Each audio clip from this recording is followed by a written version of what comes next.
Welcome to Dissertation Tips and Tricks for Doctor of Ministry students at Regent University. My name is Dr. Frederick Drummond, a dissertation chair. Today we're going to look at formatting and a few simple things that will help you elevate your writing experience. We're going to look at using a template, number 2, style panes, and number 3, your table of contents. Before we do, let's look at a few things. First of all, I want you to click on Home. On the top, you're going to see style panes, and you click on this little arrow to drop those style panes down for you to be able to see them. Second of all, go to View and click Navigation pane, because in the navigation pane, you're going to be able to see the multiple pages or your headings, whichever you prefer. I like to see the pages, and that way I can very quickly hop around my dissertation without having to scroll. If I want to go directly to the table of contents, or let's just say my abstract, I can click right on that page. It'll take me right there. I can go straight to my table of contents, and if I hold the Control button and click, it'll take me right to that spot. First of all, use the template that's provided to you by Regent University and don't reinvent the wheel. It is already pre-formatted in the Turabian format. It also has your table of contents and basic style panes and all the different chapters basically put into place. You'll just follow the instructions. I'm looking at the template right now. Follow the instructions as the template requires. Put your title in, put your name in. They've already provided spacing. And then start your creative process inside of this template.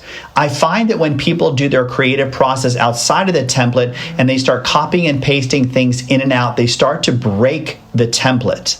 Their formatting gets messed up and it becomes very difficult in the future to get a good formatting. So use your template. If you have any questions, either speak to your dissertation chair or find someone who's able to understand Word and explain it to you easily, even including YouTube. Now let's go from your template to your style panes. What is a style pane? A style pane is a way of pre-setting your formatting for the different parts of your paper. You're going to have a style pane for your headers. You're going to have a style pane for your paragraph. You're going to have a style pane for your citations. And that way, every time you have a paragraph, you just tell it to follow the single instruction of what a paragraph looks like. Or tell all future headings, this is what a heading 1, heading 2, or a heading 3 looks like. It keeps it much simpler in the future. So for example, let's just say that I'm going to add a paragraph. I've added a paragraph, every good boy does fine, for those of you who are musicians. But let's just say in this situation, I have a very long citation, but I don't have the style pane that I need. All you need to do is go to the bottom of your style panes and look for New Style. So I've clicked in the paragraph. I'm going to click New Style. And now I'm going to tell it what to look like. I'm going to name it, first of all, long citation. I'm going to come to the bottom and I'm going to format the paragraph. I'm going to have no indentation on the first line, but remember the entire paragraph needs to be indented by 1/2 inch. I want it also to be single spaced.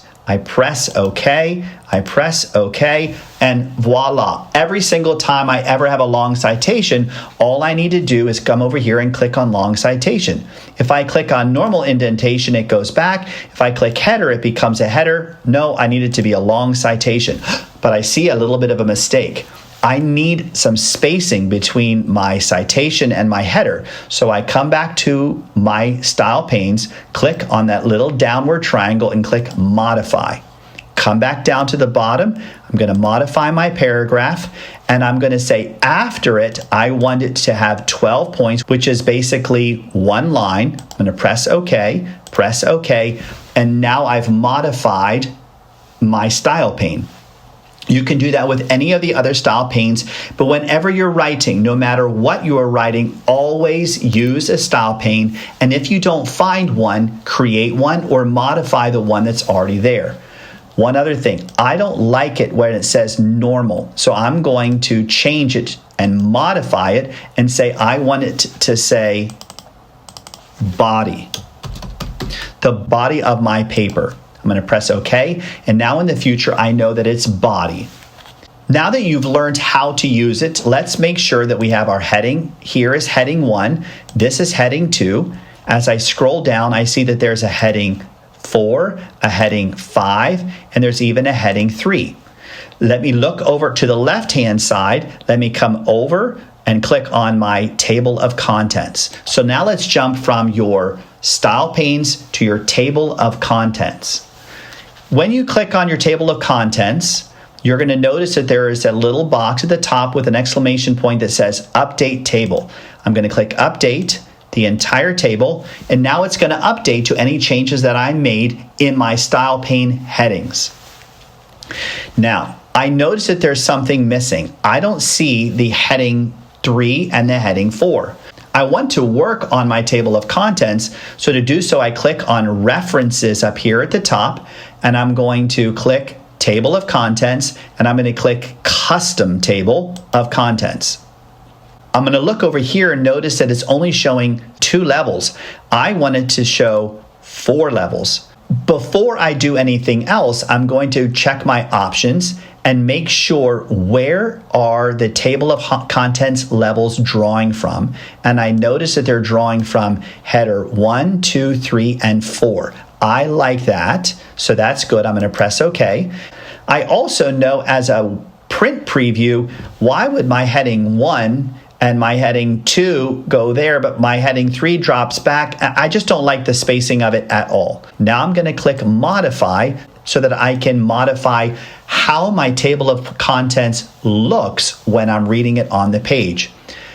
Table of Contents 1, I'm happy with that, and I notice that it is 12 points before.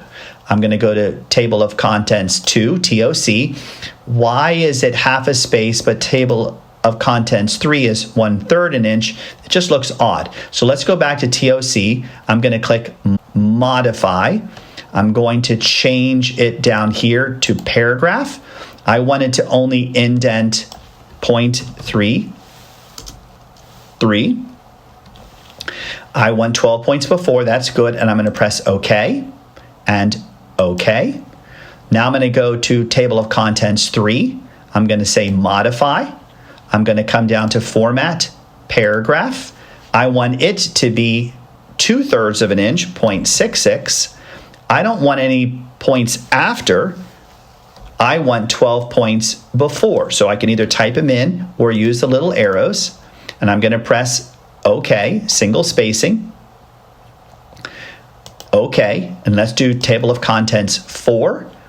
Modify, come down to my paragraph. Again, I want an indentation of a whole 1 inch this time because I have 0 lined up on TOC 1, 0.33 or 1/3 at level 2, 0.66 or 2/3 at number 3, and a full inch at number 4. And I'm going to say again, I don't want any after, and I want it the same as the others, which is 12 or a whole line. Okay, okay, okay, okay. Ooh, this is going to replace the whole table of contents. Don't be afraid. Okay. Oh, look what it did. Now I like it. I can see 4 different levels of my headings. Now, Dr. Drummond, why would I want to do that? I will show you by demonstrating it on mine. In my dissertation, in order to show the reader where I was going and also to be able to help me understand that I was in a good flow, I had several different levels. So for example, in my biblical, theological, and historical section, you can see that under chapter 1, my heading, under biblical foundations, under the aspect of Calvary love, I had 3 scriptures, or actually 4. Under Jesus establishes the new we, I also had 4 scriptures. And if I control and click on that, I can take it right to that section, navigate quickly. But the table of contents gives the reader a flow of where you're going. It also helps your dissertation chair to know if you know where you're going so that it is being written in an organized direction, and it helps the reader in continuity. Now you started with your template. You're working with your template. You've learned your style panes. Again, if you lose your style panes, go back to Home. The style panes are at the top. Click your little arrow down. They'll come to the side. You can grab it and make it smaller or larger. And on the left-hand side, if you lose your navigation pane, go to View, click Navigation pane. If you don't have your ruler and you want your ruler, click on Ruler. I don't like to see the grid lines. If you want to see one page versus multiple pages, all of that is under View. So today we've been able to use that template. It makes it a whole lot easier. Number 2, definitely use your style panes. And number 3, enjoy the benefits and automatic table of contents. Thank you for joining me for the tips and tricks on your formatting. And I'll see you again.